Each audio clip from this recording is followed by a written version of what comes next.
Saint Augustine commentary on Psalm 102 following, that the name of the Lord may be declared in Zion, verse 21.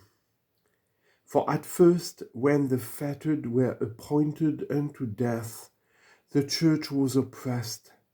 Since these tribulations, the name of the Lord has been declared in Zion, with great freedom in the church herself. For she is Zion, not that one spot at first proud, afterwards taken captive, but the Zion whose shadow was that Zion which signifies a watchtower. Because when placed in the flesh, we see into the things before us, extending ourselves not to the present, which is now, but to the future. Thus it is a watchtower, for every watcher gazes far. Places where guards are set are termed watchtowers. These are set on rocks, on mountains, in trees, that a wider prospect may be commanded from a higher eminence. Zion, therefore, is a watchtower. The church is a watchtower. If therefore the church be a watchtower, the name of the Lord is already declared there. Not the Lord's name only is declared in that Zion, but his praise, he says, in Jerusalem. And how is it declared? In the nations gathering together in one, and the kingdoms, that they may serve the Lord. Verse 22. How is this accomplished, unless by the blood of the slain? How accomplished, but by the groans of the fettered?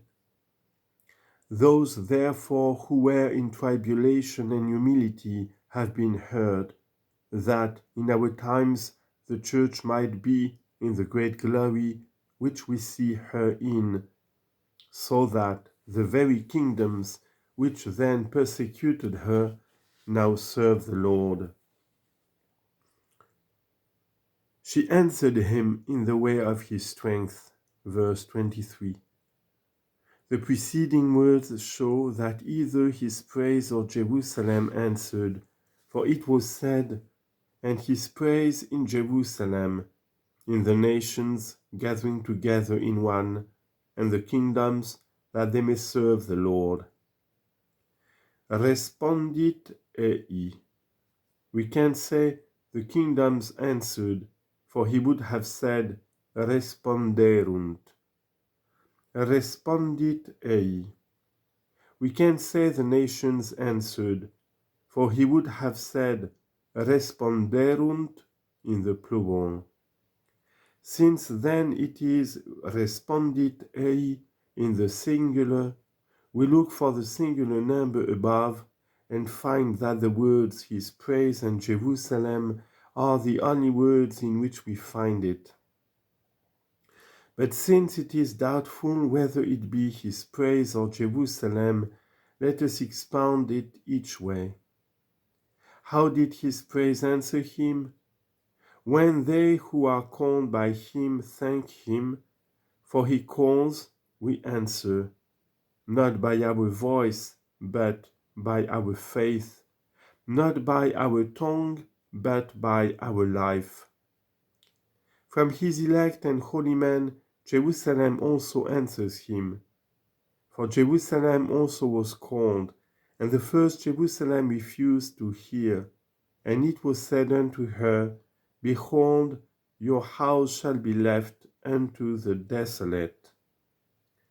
Matthew 23:38.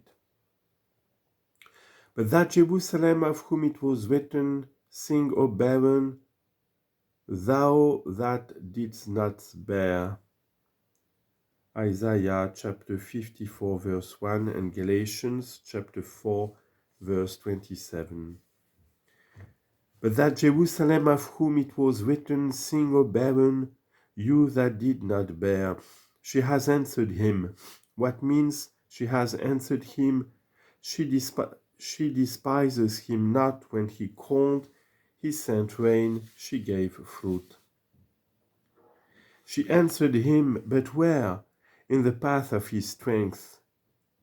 The church therefore answered him not in the way of weakness, because after his resurrection he called the church from the whole world, no longer weak upon the cross, but strong in heaven.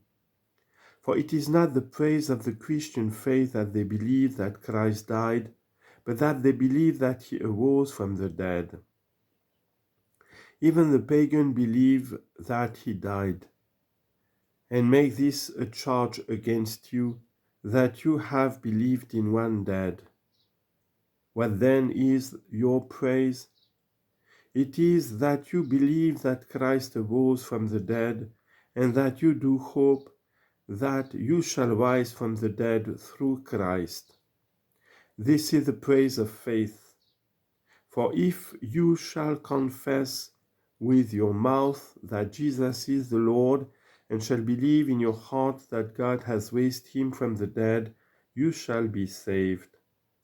Romans chapter 10, verse 9 and 10. This is the faith of Christians. In this faith, then, in which the church is gathered, she has answered him. She gave him worship according to his commandments, in the path of his strength, not in the path of his weakness. Now she answered him, we have already heard above. In the gathering of the nations into one, herein she answered him in unity. He who is not in unity answers him not. For he is one, the church is unity. None but unity answers to him who is one. Since some were destined to say against her, she has existed and no longer does exist. Show me, he says, the shortness of my days. What is it that I know not what apostates from me murmur against me? Why is it that lost men contend that I have perished? For they surely say this, that I have been and no longer am. Show me the shortness of my days. I do not ask from you about those everlasting days. They are without end.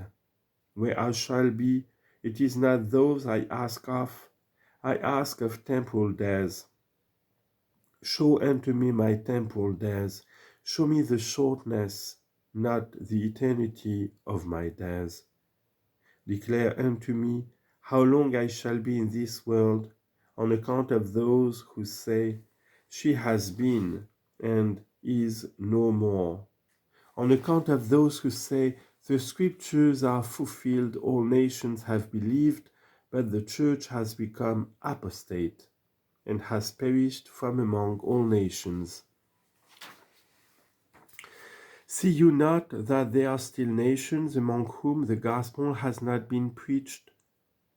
Since then it is needful that what the Lord spoke shall be fulfilled, declaring unto the church the shortness of my days, that this gospel be preached in all nations, and then that the end may come. Why is it that you say that the church has already perished from among all nations, when the gospel is being preached for this purpose, that it may be in all nations?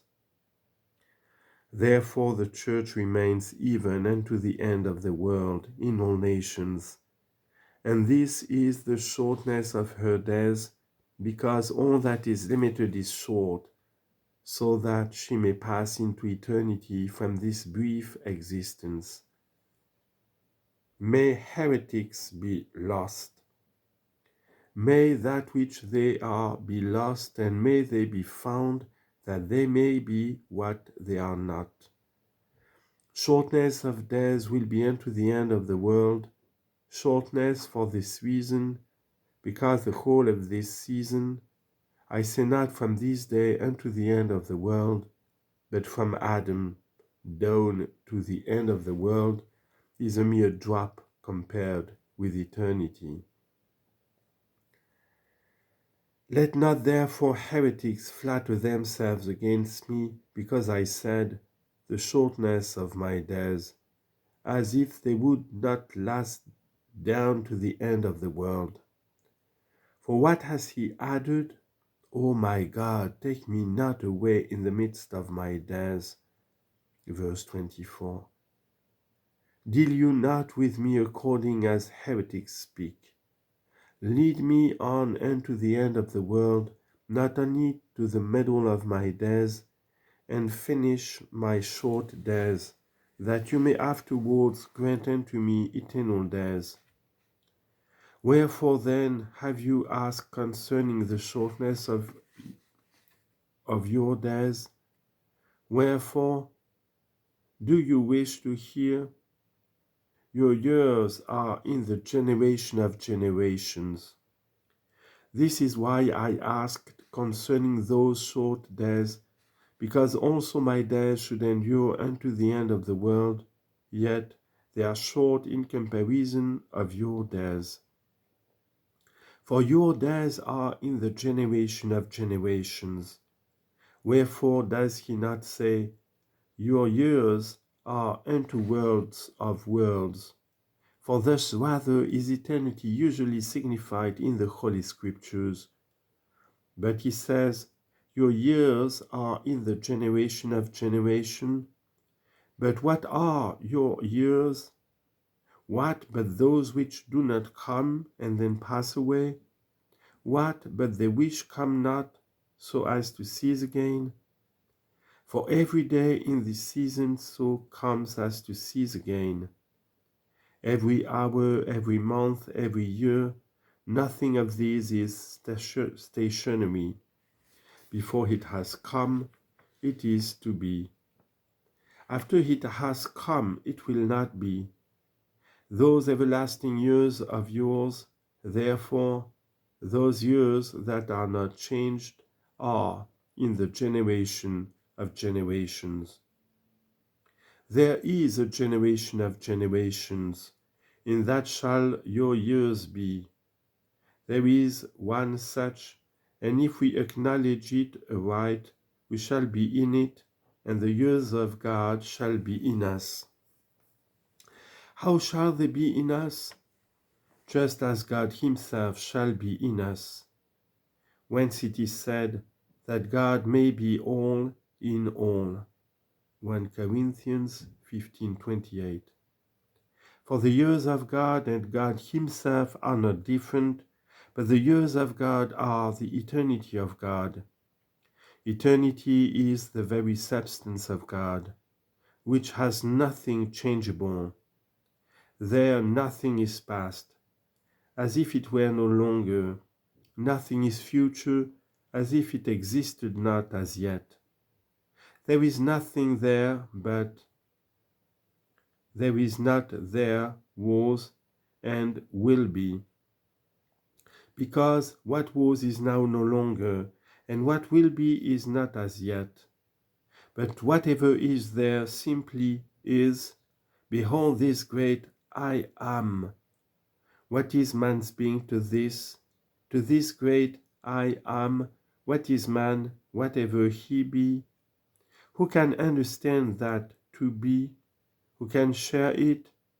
Who can pant, aspire, presume that he may be there? Despair not, human frailty. I am, he says, the God of Abraham and the God of Isaac and the God of Jacob. You have heard what I am in myself. Now hear what I am on my account. This eternity then has called us, and the word bursts forth from eternity. It is now eternity, it is now the word, and no longer time.